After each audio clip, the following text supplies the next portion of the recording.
Hey everyone. So, since we have already discussed the preparation for a ritual of necromancy, the mindset and the things that you want to acquire for it, now we are going to move on to, I guess you would say, a fully fleshed out beginner ritual of necromancy. So, if you're a beginner getting into necromancy and you've acquired a few different items that we spoke of in the other previous videos, you want to think of somebody that you want to communicate with who has passed on. A lot of people say starting out, the ancestors are good to work with because their blood flows through your veins and it would be easier to contact them. But that's personal preference of the necromancer, as long as you know the person's full name. And the given name that they received at birth is more effective than their married name that they received after they got married. But you want to have the name, know what the person looked like. You also want to acquire a medium that you're going to use to communicate with them through, such as a Ouija board, a pendulum, scrying device like a black bowl filled with water, or a scrying mirror or scrying sphere. You could also use an audio recorder, so you can try to capture voices on your phone or whatever you're using to record the voices with. I will say, from personal experience, those spirit boxes that keep making that clicking noise and it's like every few seconds, to me that seems like that disrupts the energy of the spirits, and I kind of stray away from those. So I would say avoid those. I mean, if they work for you, cool, but they've never worked for me, and they've kind of ruined the trance that I was trying to get in. But just audio, the regular audio recorders you can get on your phone apps should work fine. Also, if you want to go a different route, you can go through trying to induce a dream of the dead. So that's something to think about as well. The setting, you can do this ritual, since it's a beginning, you can do it in your home, or at a graveyard, or where the person died. That's personal preference as well. Kind of go with your gut on this part. But here's the beginner rite. Once you have acquired these things, light a candle. Focus upon the named dead. Chant their name over and over again. Focus on their energy signature, because everybody has a unique feel to them. Visualize their image in your mind, how they make you feel. Try to imagine their voice if you remember it.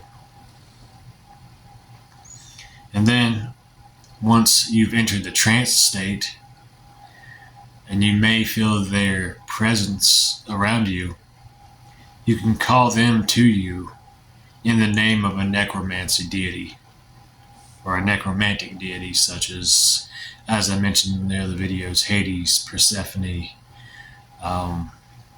Zagreus, Nyarlathotep, even death itself, and the Grim Reaper and stuff like that would work. Once you have done this, for the Ouija board, put your hand on the planchette and ask them if they are present. And when you make contact, the planchette will start moving, and you can start communicating with the being that manifests, and starts talking to you through the Ouija board. With the pendulum, it'll start swinging and giving you answers. With the scrying device, that's a little bit more direct, but you allow your scrying vision to awaken as you gaze into it. You might start seeing clouds slowly moving across the surface, or pinpricks of light, or images of the deceased appear to you. And then you can communicate back and forth as if you were talking to someone through a open window. You can add the audio recorder to this to try to pick up different voices that your ears won't pick up. Then you can ask, questions to the dead and have the recorder going, and then when you're done, you can play it back. For the dream, what you'll want to do is you'll want to write their name out on paper and put it under your pillow and call out to them, ask them to appear to you in your dreams, because the dead do have pretty good power over the dream realms. That's how a lot of them usually communicate with people that they really cared about, people that they knew in life. They come to them in a dream state. So you can put their name under the pillow, call them in the name of the necromantic deity to enter your dreams, and then sleep. And then when you wake up, write down what you dreamed.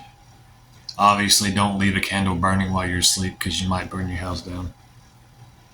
But once you're done communicating with them, don't expect long, drawn-out communications, especially on the first go, because it's kind of difficult for spirits of the dead to communicate with the living sometimes.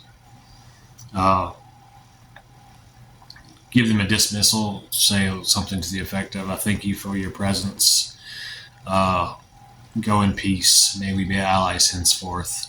Return to your realm and return to your rest." Things like that. Just be really respectful. And you can dismiss them in the name of the same deity and thank the deity for their assistance in drawing up the spirit of the dead that you're trying to contact. And then some people like to do a banishing rite afterwards to cleanse the area of energies and any kind of lingering spirits, because sometimes spirits of the dead will be attracted to what you're doing. The banishing rite of the Dark Lord, which I posted on there, would be really good for a left-hand path practitioner. Just even sprinkling salt water around the area, visualizing the place being cleansed, works as well. You can sage the area if you want.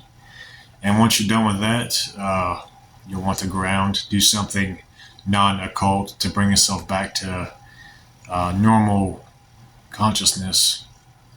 And you'll want to write down your experience.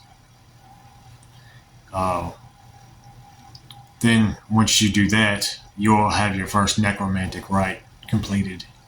And then you can start building up your knowledge through working with that spirit.